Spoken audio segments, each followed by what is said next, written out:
our Chair of Personnel and Compensation Committee, Regent Green. Thank you, April. Good morning, Patrick. Good How are morning. you? Doing fabulous. It's good to see you. I like that.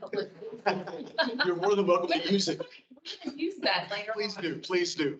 We are just so excited that you're here, excited that you have made it to one of the final rounds. So congratulations for that.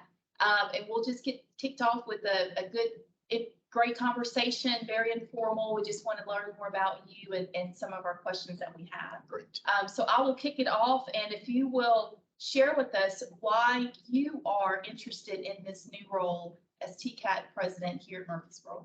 Thank you so much, Regent Green. That might be the most difficult question, right? So thank you so much for getting it kicked off. And committee, good to see you guys again.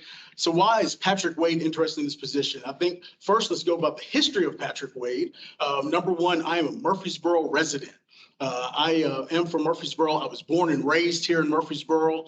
I went to Homer Pitter Campus School, went to Hopgood, went to Central Middle before it was Magnet, and went to Riverdale High School, which is the best high school in the nation, if I'm allowed to say that among friends. After graduating from high school, I went to Tennessee Tech, where I majored in, started out in engineering, did not make it in engineering, changed my major to finance. The reason why I share that is a story I love to tell high schoolers. Know why you're picking what you're picking when you go to school. So when I changed my major, I went to a 5-year plan. Luckily enough, I was able to get through with financial aid and also my parents' support. Upon graduating from Tennessee Tech, my first job was a teller at SunTrust Bank. And if I might be honest with you guys, I would have fired Patrick Wade if I would have hired Patrick Wade out of college. I did not have good work ethic. I thought I knew everything. So that was a defining moment in my life when I was fired from SunTrust Bank. Upon being let go of SunTrust Bank, I started out in recruiting. When I did recruiting, that's where I got my taste into workforce development, which is matching people to jobs and employers. So I did that and moved to Knoxville, to where I recruited emergency room doctors. And then I got my job at the Career Center. The reason why I share all of this is because 2007 was a defining moment in Patrick's life. I was unemployed and I had to go to the American Job Center, which was the Tennessee Career Center at the time, and I had to draw unemployment. That was a very humbling experience. So every Monday at 9 o'clock, my phone dings me to remind me to call into unemployment. That is a motivating factor for me of why I do what I do and why I am who I am. Once I went to the Career Center, I started working. We had a workforce development center through the ERA dollars, and I was able to get my relationship with the Tennessee Technology Centers. When I started doing that, I became a consultant for workforce development, where I was working across the nation. And then I got let go there because, again, we had another downturn in the economy. And when I did that, I got a job as a recruiter at Tennessee Technology Center. So I got my feet wet at TTC as a recruiter, and that is where the rubber meets the road. Being able to meet students, my number one job was to make relationships and also to grow our dual enrollment and grow our campus awareness to the community. Did that and then became vice president. So that is where I am today, vice president TCAT Knoxville. So through all of that long story, Regent Green, 3 leadership philosophies that I go by. One is I truly believe you have to have a servant's heart. I believe in serving the people that I have the opportunity to be around. Number 2, win each day. You win each day by having practices and processes and fundamentally sound, and everybody understands the communication. And then finally, the third most important principle is relationships, the ability to be relatable. So that is my story. I am ready to become president. I look forward to the opportunity. I don't take it lightly for this opportunity. Got it. Thank you. You're very welcome. We have a question already online. Oh, fabulous. Our last president, Dr. Puryear, always made herself available to students and sometimes in a one-on-one event. She also had popcorn with the president, where students could ask any questions or bring up any concerns to her. How do you plan to create this atmosphere with our TCAT students? So the students are the reason why we're here. You know, if we didn't have students, I wouldn't be interviewing for this position. We wouldn't have TCAT Murfreesboro. So we have to have the connection with students, have that connection by meeting them, knowing them. I personally feel The more we know our students, the more we can eliminate potential barriers that come up in their life because they feel comfortable coming to the administration, the faculty, or the president. I absolutely love Dr. Perrier's example of having popcorn with the president. If I had to change it, it would be donuts with the president because I love donut country. So definitely donuts are after my own heart, but it is very important. It is paramount that we have the relationships with the students. The students are the only reason we're here. And that is our mission, that is our vision, and that is, we have to make sure that we are with them. And we know them. Yes. And in the spirit of choices, I like to give everyone a choice. So would you like, my name is Shelley DeBerry, I'm the Allied Health Coordinator. Would you prefer a serious question, a hard question, or a fun question? So I have to go with fun because I love fun. So I'm ready to make everybody laugh, hopefully. You do not know this, but everyone in the room was hoping you would answer that. So first off, music is a very important part of my life. I'm completely tone deaf, so I don't mean music by singing, but what was your first concert and what are you currently listening to in your vehicle when you drive? Wow, that's a great question. So my very first concert was Usher, and it was at Starwood Amphitheater. So that was outstanding. It was a lot of people. And so I was able to sing along. I was able to, just cut loose, let my hair down. And so that was my very first one. I will say this, you didn't ask this, but I have to tell you, my very best was Janet Jackson. Oh, yes, absolutely. Bridgestone Arena. She was amazing. So first and my best. And the music that I was listening to on the way here is smooth jazz. I absolutely love Boney James. I absolutely love Spyro Gyro. My dad was a George Benson fan. So the older I get, I watch the Weather Channel, local on the 8s, drink my coffee, and listen to jazz. But I love music in general, though. All music, I love it because I believe it really teaches us just about different environments. It teaches us about different personalities. So I love music as a whole.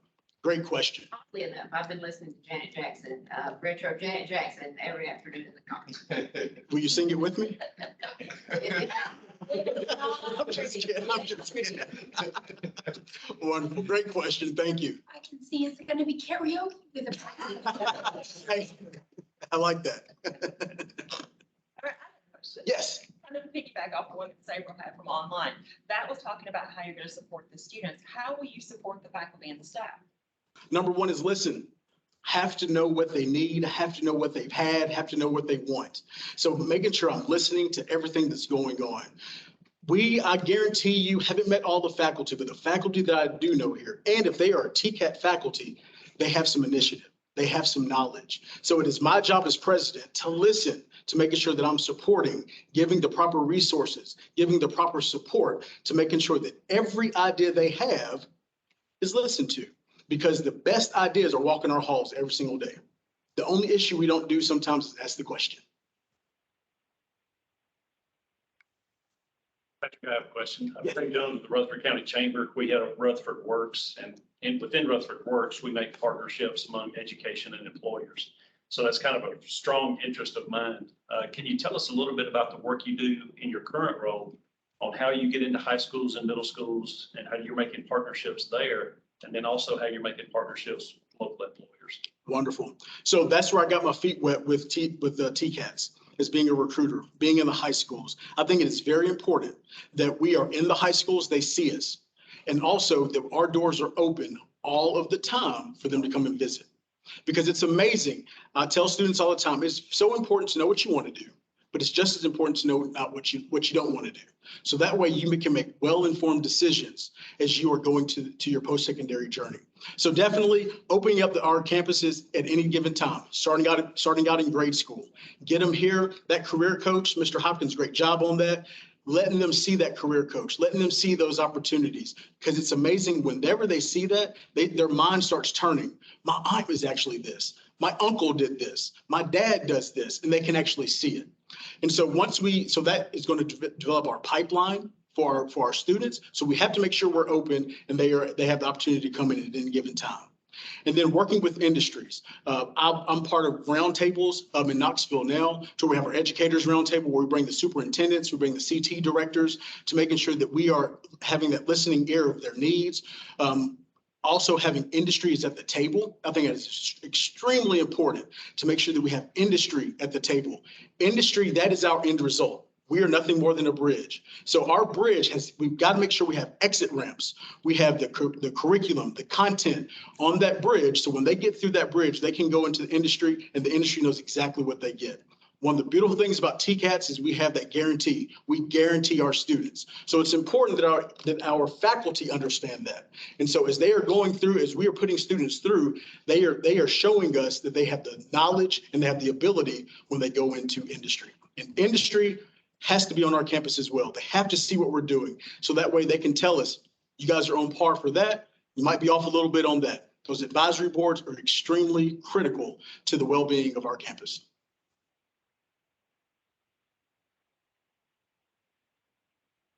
Way, obviously, working in Model State ought to be one of your partners. So there's a high five counties focused on besides industry, secondary, county schools. So just riff on this. What would you do if we had $6 million and based on the needs of the things I've just shared, and I'm sure you all research, how would you go about utilizing $6 million to support the business industry, K through 12 sector, our two institutions, specifically focused on students in your outcomes? Wonderful.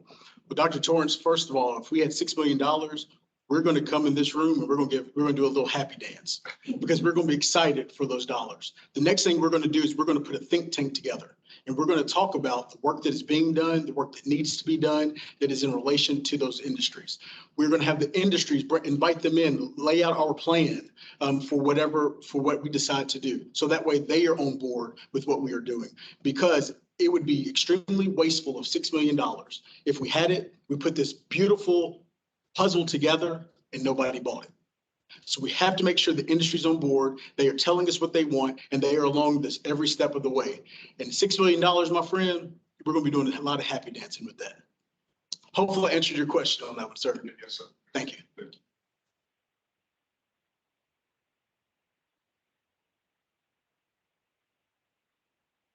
Thank you. I'm just gonna make you sit there. We'll watch you. So thinking about your time in higher education, what's your proudest moment? Ooh. So I have several, but I'll tell you, perseverance is one. I'm very proud of that I was able to I've been in education for 10 years. When I was at Riverdale, when I was at Central, I never thought I'd be in education, but it's amazing how life happens. I always wanted to be a teacher, but I chose not to be a teacher because they told me I couldn't make money and I didn't want to deal with bad kids all the time. That's what people told me. But I'm in education now and I'm making a difference. And that just blows my mind. Now, the hardest project that I've ever worked on was building our new building, a 44,000 square foot building. That right there caused a lot of these gray hairs that I do have now. It was extremely fun to have it from the beginning of design and then all the way to construction and then seeing students walk the halls. That there was single-handedly the most difficult project that I've ever worked on, but it was the most rewarding. The spirit of Michael mentioning, large dollars. I know in the community college world and obviously with our LGIs, fundraising is critical. Is that still pretty important from the TCAT perspective? I'm just trying to get some guidance from everybody. If so, kind of love to get your thoughts on fundraising and having ancillary dollars to be able to support those students. So a wise friend once told me, let's don't fundraise, let's friend raise. And it's all about relationships. Another friend told me, if you go and ask for money, you'll get advice. If you go and ask for advice, you'll get money. So it's all about relationships. It is all about knowing exactly who the person is, what they are. They know what we do. They understand our mission and vision, because it's very important to not only have our community buy in to what we're doing at TCAT, but it's more important that they believe in what we're doing. If you believe in something, you will give your left leg for that if you truly believe in that. And that is the culture, that is the mission that I strive to pursue.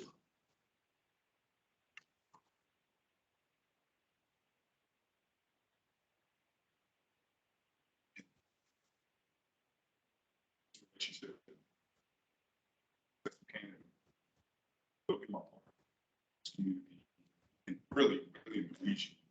So I'm really curious to get your take on what your expectations would be of our relationship, working together in the community to move the needle even further than it are. Absolutely. Well, first off, Dr. Torrance, as a community college partner, you're not an enemy, you're a friend. So everything that we do here, any student that finishes our program, hopefully they can articulate something to you. That is an availability to them, because we're successful if we do one or two things. If we have them complete, or actually three things. If we have them complete the program that they are in, if they can articulate to higher education, or if they can go into the workforce. So number one, you are a friend. Your institution is a friend. We have to work together because this pie, it's a big pie. And if we all stay in our silos, we will never make the true impact that we have the opportunity to make. So I would love to meet you, talk to you more in depth about the initiative that you have going on, understanding what TCAT Murfreesboro has going on, allowing our administration to meet your administration, our faculty to meet your faculty, our students to meet your students, because we're in this together, which is getting students to a workforce. Welcome.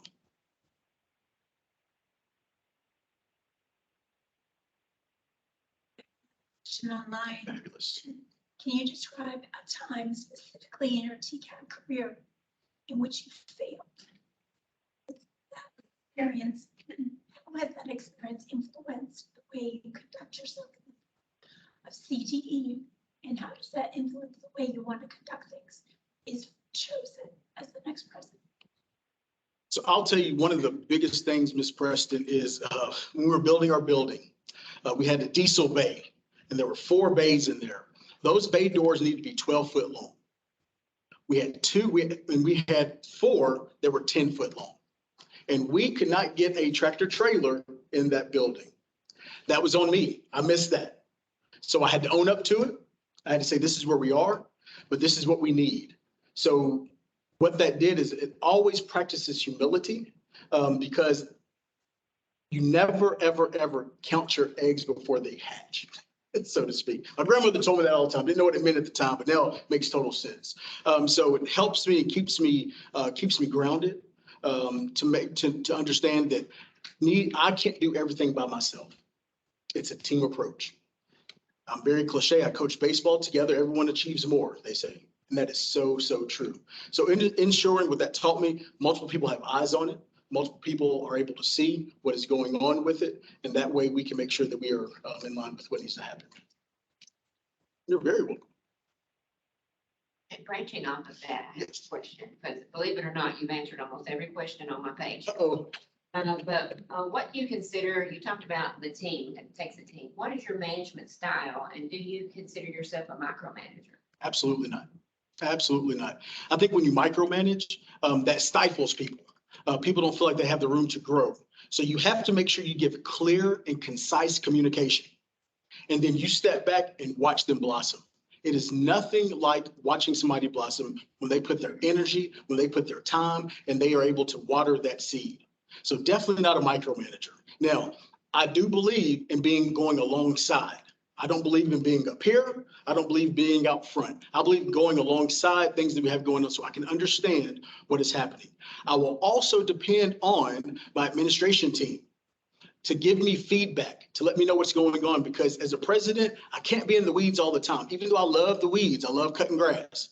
But the thing about it is, I can't be in the weeds all the time. Have to trust the team, have to trust the people that is on board, so that way they can feel like they can grow to the best version of themselves. I have a question.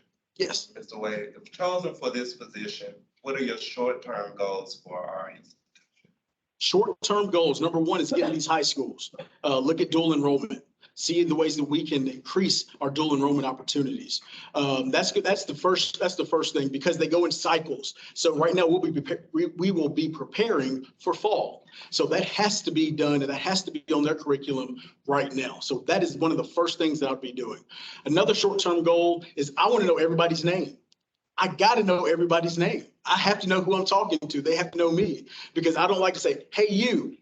That is so not Patrick. So I have to know everybody's name and understand why they chose TCAT, understand what their mission is, what their vision is. So that way I will understand what's going on with the team. But short-term goal is dual enrollment, get into the high schools, get prepared for the fall of 2023. Following up on that, on the dual enrollment, what do you see as challenges of getting dual enrollment going? Maybe some of the challenges you run into in your current role, or? I think dual is lack of communication. Because when you look at dual enrollment, to me, it is nothing more than a marriage. It's a marriage between the secondary institution and the post-secondary institution. So we have to understand what's going on in the secondary institution, and they have to understand what's going on here. So regular scheduled meetings with faculty. Faculty understand what is being taught at the schools that we are doing the dual enrollment with. Our administration understands on the academic side, the number of hours that they are getting. So it's really based on communication is probably the biggest struggle. Also is ensuring that the students and their parents understand what dual enrollment is. It's not for the sake of doing it for the numbers. It is for quality, to ensure that we can shorten their time when they get to TCAT, and we can increase our pipeline when they come to TCAT so they can get to the workforce faster.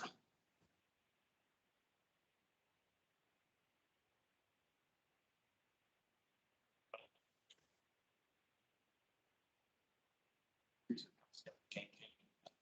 rely heavily on our advisory boards to kind of guide content and curriculum.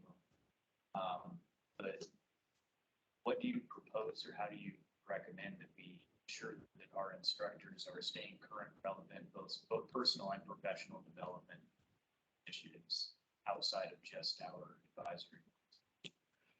That's a great question. And one of the things that I would like to talk with the team to see what's currently being done is I think every single faculty, every single staff member should have an individual development plan, an IDP. So that way we understand their goals, we understand their future, what their aspirations are. So understanding that will make sure that we can push them in directions that they need to go to get the relevant information to make sure that they are current. Because if we only stay in the classrooms and we only go to our advisory boards, we'll get good information from our advisory boards. However, we have to be out talking to the people that are in the industry. Our instructors come from industry most likely, so they understand what's going on. So we have got to get them involved with industry. Can't be nervous about losing instructors to industry, because I know that is a big thing right now. I was talking to Mr. Steve outside, with the HVAC instructor during the day, but we can't be worried about that, because if we have a strong culture, we have a good environment, and everybody understands our mission and vision, we are well on our way. To that point, when you think about, you mentioned kind of your three must-haves: a servant heart, a win each day, relationships, et cetera. When you think about this role, this school and this institution has been so successful for over several years. What scares you? What's a big challenge that you're thinking, gosh, I've got to make sure I overcome this to keep going, to make the school continue to have that success? So within any organization, this is not a knock on the organization, it's the unknown, the things I don't know. So to ensure that I understand and I know the things that I don't know, the areas that we might have been before that we're not allowed to go to now, but as a new person, I just bust in the door saying, hello, I'm here, but understand the background of what's going on. So what scares me is the unknown. However, I will trust the team to make sure that I am aware of what's going on and what's around us. So that is probably my biggest fear, is just the unknown. Y'all have any of those unknowns? So on that one, every institution does, though. We all have that, and the key is if you find out how are you going to overcome that unknown or that thing that just totally blindsides you. If you have a good culture, you have where people can feel comfortable to say, hey, I think you need to know this. I've got to be approachable. If I'm not approachable, I'll get blindsided every single day. So people have got to feel comfortable coming to me to say, Patrick, I just need you to know this. And that is so helpful. And then it's up to me as president to make sure that I'm able to navigate that. You know, keeping with fostering relationships, navigating the unknown.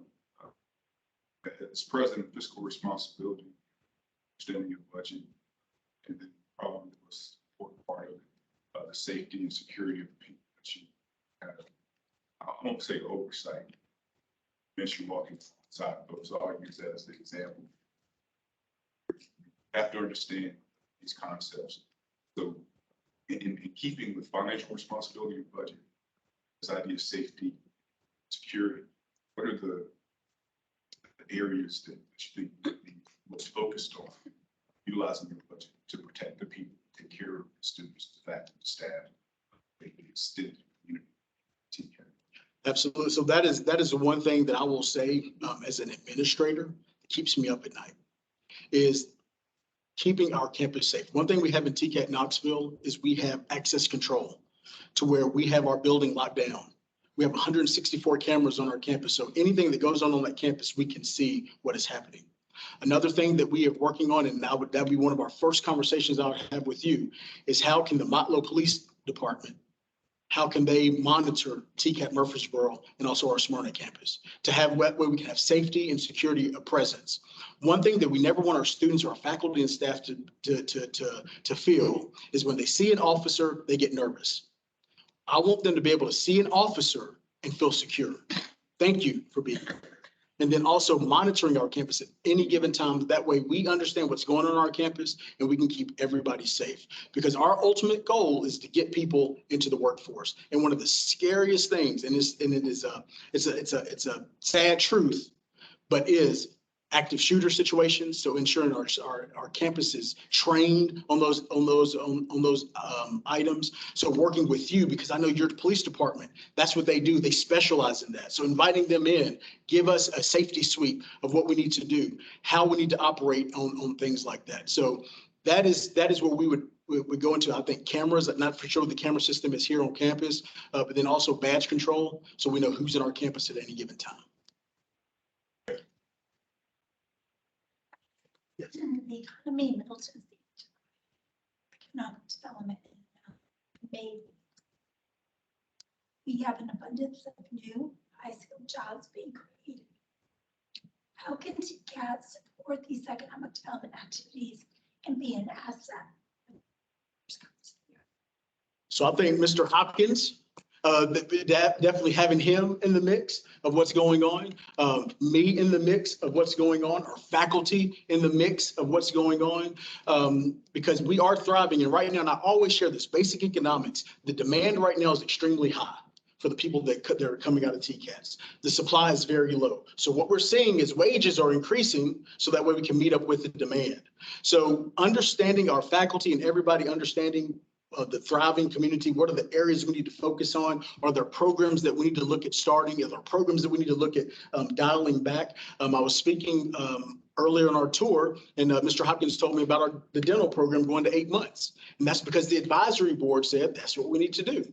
So I think being aware and having all of our people aware and all of our people in the mix of what's going on, that is how we're going to be able to stay on top of it. Next question. Describe your experience working with TCAT faculty to ensure curriculum competencies align with industry standards. So, I think, we have the common curriculum, that we have to follow, with the TCATs. But we have to make sure that the industry understands what we're teaching, because unless it's and I know we have a little variance that we can do in there as well, but we have to make sure that we are in line with what the common curriculum is. If there's something that where industries are telling us that we need to make any modifications, it is up to us to make sure that we have the industry support of the modifications that are needed.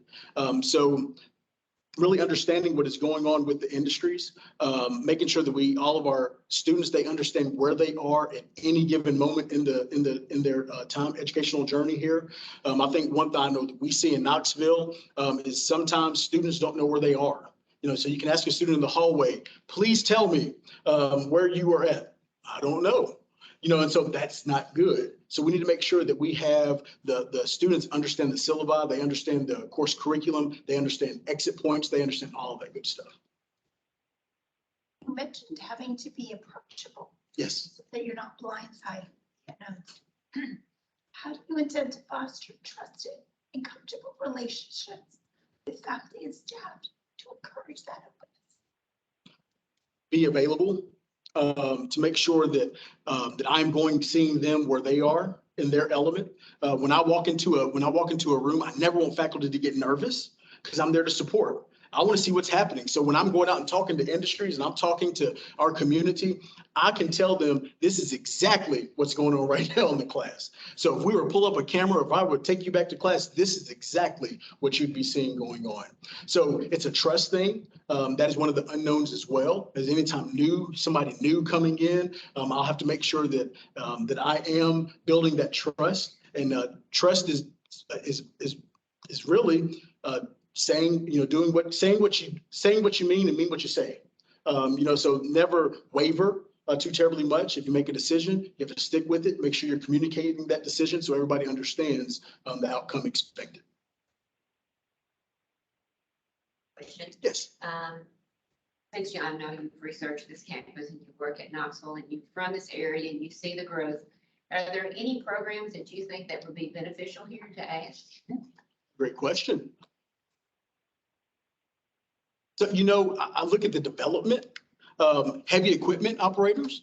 I think that might be something that we can look at because I stayed over at the courtyard and I saw, man, that whole medical center parkway, my goodness, there's doziers everywhere. So do we have enough people that are trained on those? We just started that at TCAT Knoxville. And I think that is a program that we can look at doing. Another program would be pipe fitting. I know we have plumbing, because is that a component that we can add to the plumbing aspect of it? Because when you look at Nashville, you see anywhere you see a crane, you're going to see welders, you're going to see pipe fitters. They're going to be on that job site. So do we need to have a pipe fitting component to where we can also help out that industry as well? Looking at the medical, I think we talked about EMT is something that we are doing. I know in Knoxville, EMT, there's a huge shortage of EMTs. So definitely listen to the industries, listening to our faculty and staff, because I guarantee you, they know these are some things that we need to do. So making sure we have an open ear to what needs to happen. So my colleague down at the end got to ask one question, so I get to ask. Only one. And y'all remember that I'm an academic, so Yes. I hope you find it as but I'm really interested in what you're reading right now for enjoyment and what you're getting out of it. Absolutely. So right now, I'm reading John Maxwell, Principles of Leadership. That is something, John Maxwell is my go-to, for principles of leadership, the different, the ways that you can be a leader, how you become a better leader, the ways that you can equip yourself. Also, Rich Dad, Poor Dad is one thing. I've read that before, but that actually came to the top of my list again to read, to understanding that there are different ways of living. And just because you're in one, it's good to understand both. That is something that I think our culture, our society, we need to really, really, really dive into. Just because we don't believe, Dr. Torrance, I don't believe in bow ties, but that doesn't make you a bad person that you wear a bow tie. Maybe, and maybe I can talk you into wearing a tie again, and maybe you can talk me into wearing a bow tie. But I think having those conversations of the whys you wear your bow tie, the whys people do what they do, to make sure that we can be inclusive and we can have a very diverse way of thinking as a campus. Thank you. You're very welcome. Nice bow tie, by the way. Yeah, now you say it. I want to ask, you talked about demand a while ago, supply, demand and all that. And I'm not sure at the TCAT Knoxville if you have wait list currently or not. And I know we do have wait lists for some of the programs here at TCAT of Murfreesboro. What's your thoughts around wait lists? How do you work through them? What's some things that we need to open that up. So if we have having that demand is excellent. If we have students wanting to come to the, but how do we open that up to where they can get their education as soon as they come to enroll? Wow. So Mr. Jones, I hate to tell you this, but wait list is a bad word. We don't say wait list, but that goes to show the demand for what we do. So what we have got to do is making sure that we are managing our interest list, that we are totally in communication with those people that are coming in to TCATs. We can forecast out what is needed. So if we do a great job this spring, and we have the 40% of people that aren't going to post-secondary, and we're able to get the 20% that want to come to TCAT Murfreesboro, how can we increase our capacity? How can we make sure we get more students in? Are there limitations? Like in cosmetology, only 20 per instructor. You know, with HVAC, HVAC excellence, if they have 20 per instructor, what can we do to kind of navigate to get more people? Because I'll tell you, that's the one thing that industries probably frown upon the most is just the number of people we have going into industry. So how can we increase our capacity? How can we be smart about increasing our capacity? And we need to make sure we have a great plan to make sure that students that are on the waiting list, we're able to get them in quicker. So I would lean on Dr. Torrance on that. He has the space. Is there something that we can do at his campus? Can he come over here to our campus to where we can have some type of class to where we can get them into some type of pre-TCAT enrollment? I don't know, where they do their OSHAs, they do their tech foundations, they do all the things that they would do anyways in that regular class. Can we partner with our community colleges to where we can have more, bring more people in to make sure that we are keeping our pipeline full at any given time? I'll tell you that during my last interview, we talked about 40% of high school students not going anywhere after high school. My goodness. That is a huge opportunity that we have here at Murfreesboro to get that 40% into our doors. And I'll tell you, this is maybe a good segue. I love to eat. So one thing that I always like to do is with education, it can be so confusing. So we need to make sure that we are simplifying our processes of education. So when you go to a Mongolian barbecue, a lot of times when you go in there, there's a huge bar of raw food. They give you a bowl and they say, make your bowl. Now, I'm gonna get all the meats, I'm gonna get all the few vegetables, and I'm gonna get some good soy sauce, I'm gonna get some teriyaki. Now, at the end, I have no idea what I've created. But what they do at those Mongolian restaurants, they give you a card at the beginning. So if you want meatballs and if you want spaghetti and meatballs, this is what you need to put in your bowl. So in education, that's what we need to do. Making sure that we are giving them cards, they understand what is going into their bowl, so their end result is exactly what they expect. I love to eat, Mr. Jones. I love to eat. I think we all do. Just donuts, huh? Oh, absolutely, absolutely. We, I have a question. If Yes. Let's say we have the students here. How would you recruit more faculty? Because we struggle trying to find the faculty, especially in the nursing world, when nurses are pulling down $80 to $100 an hour in the field. And even in HVAC, different places are so much on demand. We're hopeful to start this EMT program, but there's a shortage of paramedic instructors to do it for us. So what would be your goal in recruiting more faculty? So I think culture has a lot to do with that. You know, a lot of times people, and I guarantee you, every faculty that's walking these halls could probably be in industry making way more than they're making at TCAT. But there's a reason why they are here. Finding that why. Is their why because they want to give back to the students? What kind of culture do we have when somebody comes in? Do they feel like, because one thing that I always hear from industry, and education is sometimes slow. When in industry, when they need something, they go get it. In education, there's a lot of processes and things we need to go through. So how can we eliminate those unnecessary steps, if there are any, so that way when instructors come to us, they feel like they can make a difference immediately. Because a lot of times when they get here, they're like, oh my goodness, I didn't know I had to go through all of this. I didn't know I had to go through all of that. I'd rather just go back to industry. When their heart is to give back to students. And so we have to make sure that we are setting them up to when they get here, we can keep them by making sure they have everything that they need when they need it. But that, I'm gonna tell you, that is a very, very, very tough thing right now, is keeping faculty. keeping faculty. And that's something that I think will take all of us collectively coming together to address that need.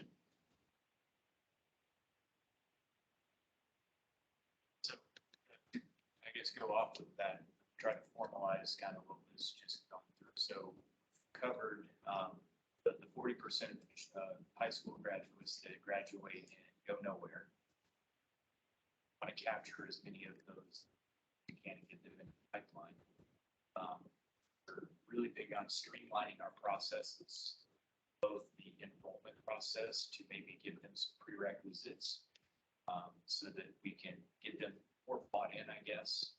And then streamlining the faculty process so that, come in and they can really just focus on what their passion is, which is the teaching aspect of it. And hopefully the students that have more buy-in because it was a better process to get them in.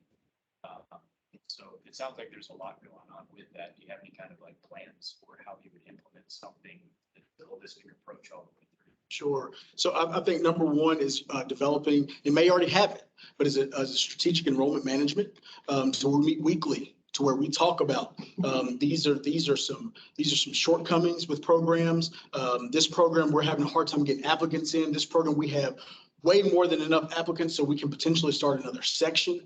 So I think enrollment management have weekly meetings to where academic affairs is involved, student services is involved, the business office is involved, financial aid is involved, and our coordinators are involved. That way we can talk collectively about what's going on, because it's very important that we are forecasting out what is needed, so that way we can properly plan. You never want to miss out on an opportunity because we didn't plan. And I think strategic enrollment management is one of those things that we can do that where we can plan and be ready. You're welcome.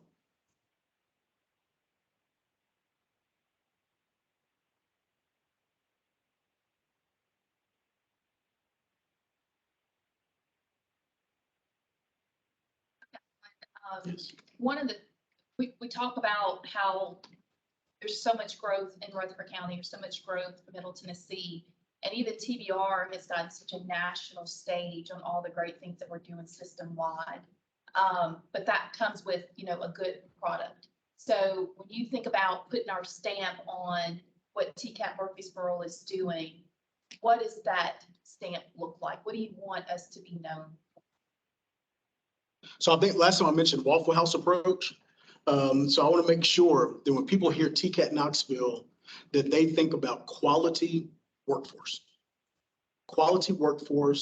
with high-end technology to go along with the quality workforce. So when people think about us, we're not the best kept secret on Old Fort Parkway, the best kept secret across from Nissan. This is the place you go if you want real world experience and you want to get into the workforce with a meaningful job. And it takes all of us to do that. Every single person that are walking these halls, faculty, staff, and students.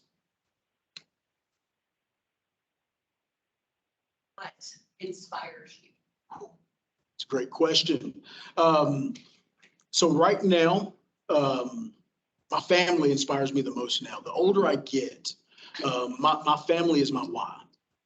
When it comes to my wife, when it comes to my siblings, that is my why. To see them follow and know that they can follow in my footsteps. And this is something that's very touching. I won't cry, but I went to Tennessee Tech, and all of my nieces and nephews, my kiddos, they went to Tennessee Tech as well. So to follow my footsteps, to understand that they can be whatever they want to be, that is my why. The next person that is my why, who motivates me, is my father. Man, he was a disciplinarian. He was mean. Man, growing up, he was very mean. But I'll tell you what, he prepared me for today. He prepared me for everything that I'm going through. My mother was a good support system, as I was growing up. And I'll tell you, you have to have wise counsel in your circle. I have some very wise people that I listen to, that I make sure that I close my mouth and I just listen. I wish I could go back to when my granddad was living and my aunties were living and some people have passed away. And I wish I could have just sat at the table and listened to what they were talking about, because it is so true. So that's what motivates me. It's my family, my loved ones, and then the next thing is people. People keep me going. If I had to be in a job where I didn't talk to people, I'd be miserable. My goodness, I'd be miserable. So to see somebody walk through the door and they have no clue what they want to do with their life, and to see them walk out of the door, walk across the stage at graduation, being that supplier of their family, that gives me goosies every day. Goosies every day. Great question. I held it together.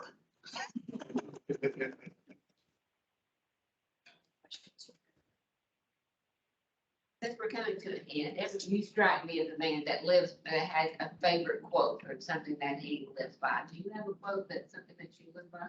Live each day to the fullest. Every day.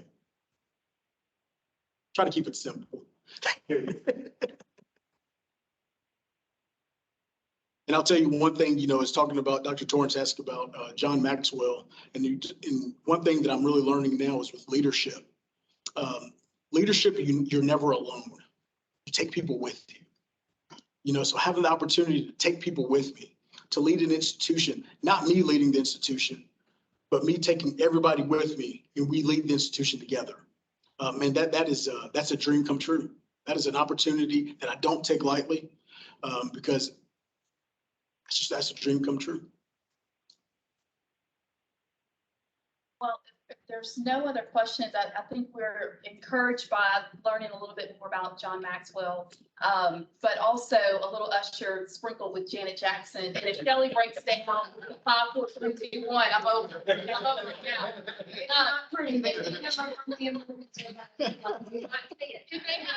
So Ms. Presley, can everybody see out there? Because we need to turn that around and put it over there. She does break that down. But in addition to your what drives you, thank you for answering those serious questions and the vision questions for the school. My last question is really for you, just to remind us once again why we should select you as our next president and leader for TCAT Murfreesboro. Absolutely. Thanks for that question. I understand TCATs. I have drank the Kool-Aid of TCATs. I understand what it takes to be a successful employee, from being a recruiter all the way to a vice president. Every single level is important. I've had a lot of experiences, from building a building, from making relationships that didn't exist, from mending relationships that might have been broken or severed. I have done security projects on the campus, have redone our IT to where we had $3.5 million of IT during COVID, to where we remodeled and revamped all of our IT infrastructure. I have seen develop relationships with industry to where they have come in to where we are their workforce training provider. So all of those have really helped me and prepared me for this opportunity. It has helped me to understand my why. It has helped me to understand that we have one of the best jobs in the state, in the country. Technical education is so needed. It is so far away from where it could be. And I look forward to joining this great team and leading this great team towards its mission and vision, which is reaching our community, reaching our industry with talented and successful employees. You are very welcome.